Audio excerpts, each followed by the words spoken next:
कभी सोचा है ये जो पौधे हमारे चारों तरफ है, जो एक ही जगह पर खड़े रहते हैं, ये आखिर इस पूरी दुनिया में जीवन का आधार कैसे बन गए? आज हम इन्हीं पौधों की छुपी हुई दुनिया के कुछ राज जानने वाले हैं कि आखिर ये जीते कैसे हैं और इतने फलते फूलते कैसे हैं। तो चलिए शुरू करते हैं ये कमाल का सफर। ये सवाल बड़ा मजेदार है ना? मतलब पौधे तो एक ही जगह पर टिके रहते हैं, फिर भी ऐसा लगता है जैसे पूरी दुनिया पर उन्हीं का राज है। इसका जो राज है ना, वो उनकी दो जबरदस्त स्ट्रैटेजीज में छिपा है। पहली, अपना खाना खुद बनाना, और दूसरी, अपनी नस्ल को आगे बढ़ाना। बाहर से भले ही ये शान दिखें, पर सच तो यह है कि ये कुदरत के सबसे बड़े प्लानर्स हैं। तो सबसे पहली चुनौती एनर्जी की। देखिए, हर जिंदा चीज को एनर्जी तो चाहिए, पर पौधे कहीं बाहर जाके खाना तो ला नहीं सकते। तो फिर वो क्या करते हैं? अरे वो अपना खाना खुद बनाते हैं, और उनका सीक्रेट वेपन है प्रकाश संश्लेषण, या जिसे हम फोटोसिंथेसिस कहते हैं। सच कहूं तो फोटोसिंथेसिस किसी जादू से कम नहीं है। ये वो प्रोसेस है जिसमें पौधे सूरज की रोशनी, पानी और हवा से कार्बन डाइऑक्साइड, इन तीनों को मिलाकर अपना खाना बनाते हैं, जिसे ग्लूकोज कहते हैं। और पता है इसका सबसे कमाल का बाई प्रोडक्ट क्या है? ऑक्सीजन। वही ऑक्सीजन जिससे हम सब सांस लेते हैं।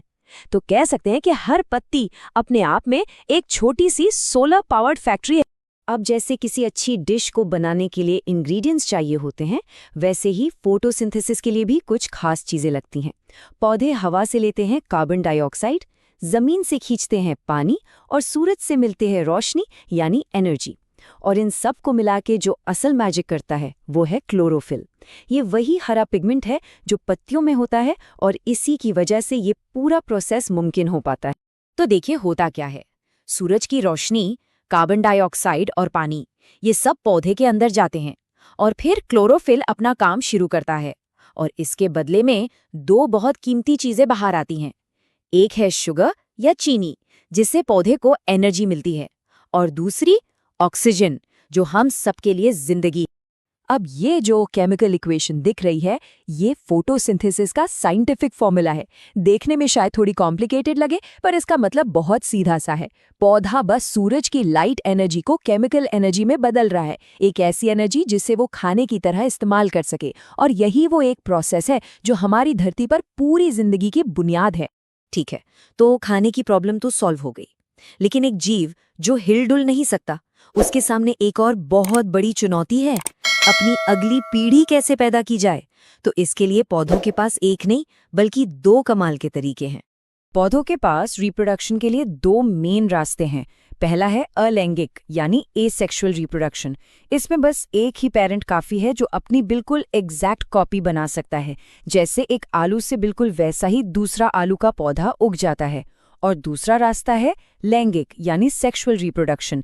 इसमें दो पेरेंट्स की जरूरत पड़ती है, और जो नया पौधा बनता है उसमें दोनों के गुण होते हैं, जिससे जेनेटिक वेरिएशन आता है। चलिए अब जरा सबसे फैसिनेटिंग तरीके पर आते हैं, यानी फूलों वाले पौधों में सेक्सुअल रिप्रोडक्शन कैसे होता है। सच मानिए, ये कुदरत की सबसे कॉम्प्लेक्स और सबसे खूबसूरत स्ट्रैटेजीज में से एक है। देखिए, फूल सिर्फ खूबसूरती के लिए नहीं होते, वो असल में पौधे के रिप्रोडक्टिव सेंटर हैं। हर फूल में एक मेल पार्ट होता है जिसे पुंकेसर या स्टेमन कहते हैं, ये बनाता है पराग यानी पॉलन। और एक फीमेल पार्ट होता है स्त्रीकेसर या पिस्टिल, जिसके अंदर बीज बनते हैं। और ये जो रंगीन पंखुड़ियां होती है ना, ये तो बस चमकते हुए बिलबोर्ड्स की तरह हैं, जो मधुमक्खियों और तितलियों जैसे पॉलिनेटर्स को अपनी तरफ खींचती हैं। अब रिप्रोडक्शन शुरू करने के लिए सबसे पहला और सबसे जरूरी कदम क्या है? पराग यानी पॉलन का मेल पार्ट से निकलकर फीमेल पार्ट तक पहुंचना। और इसी प्रोसेस को हम परागण या पॉलिनेशन कहते हैं। इसे ऐसे समझिए कि ये एक बेहद जरूरी डिलीवरी सर्विस है, जिसके बिना आगे कुछ नहीं हो सकता।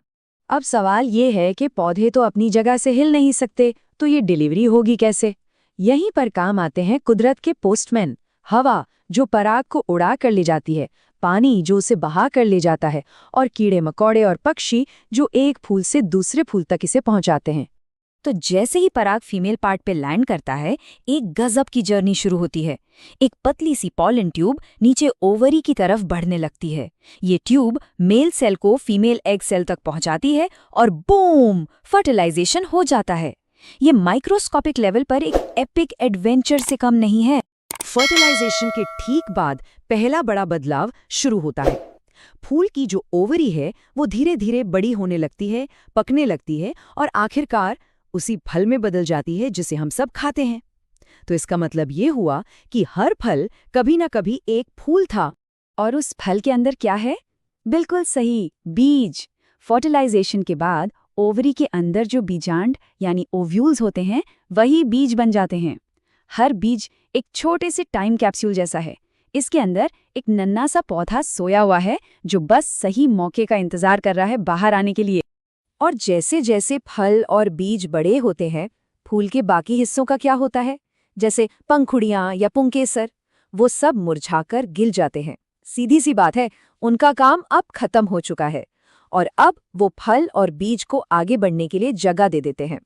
तो अगली बार जब कोई रसीला फल खाया जाए तो बस एक पल के लिए उसकी कहानी के बारे में जरूर सोचिएगा। एक कहानी जो एक छोटे से फूल से शुरू हुई, जिसने सूरज की ताकत से खाना बनाया और रिप्रोडक्शन के एक कमाल के सफर से गुजरकर उस फल में तब्दील हो गया। कुदरत सच में कितनी कमाल